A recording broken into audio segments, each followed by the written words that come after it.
দিছি আমার সন্তানটাকে কি করছে, আমার সন্তানটার ভবিষ্যৎ আছে না, তার একটা জীবন আছে না, তার একটা লাইফ আছে না, আমি চাই ওর শাস্তি হোক। এখন আমার একটাই দাবি, আমার এই নিষ্পাপ মাসুম সন্তান দুধের বাচ্চাকে যে এত করছে, এর আমি সর্বোচ্চ একটা সাজা চাই। বাড়ির উঠানে খেলতে থাকা এক মেয়েকে উঠিয়ে নিয়ে ধর্ষণ করল এক কিশোর। জানা যায় ২৯ অক্টোবর দুপুরের দিকে বাড়ির উঠানে খেলা করছিল ওই মেয়ে।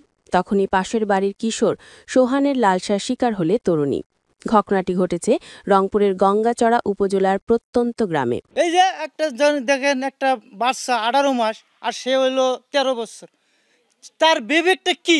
এলাকায় এর আগে এরকম কোনো ঘটনার সম্মুখীন আমরা কখনো হই নাই। এটা আমাদের জন্য খুবই লজ্জাজনক একটা কাজ হয়েছে। জানা যায় ভুক্তভোগী ওই মেয়ে উঠানে খেলাধুলা করছিল। তখন পাশের এলাকার একটি কিশোর সোহান মেয়েটিকে উঠিয়ে নিয়ে গিয়ে বাড়িতে ধর্ষণ করে। এরপর মেয়ে চিৎকারে ছুটে যায় এলাকাবাসীরা। এলাকাবাসীদের উপস্থিতি দেখে পালিয়ে যায় ওই কিশোর। এই ঘটনায় অভিযুক্ত সোহানকে আসামি করে থানায় মামলা করেছেন ওই মেয়ের পরিবার।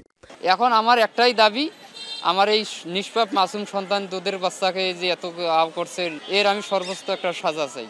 রংপুর থানার ভারপ্রাপ্ত কর্মকর্তা জানিয়েছেন, অভিযুক্ত সোহানকে গ্রেফতারের অভিযান অব্যাহত রয়েছে।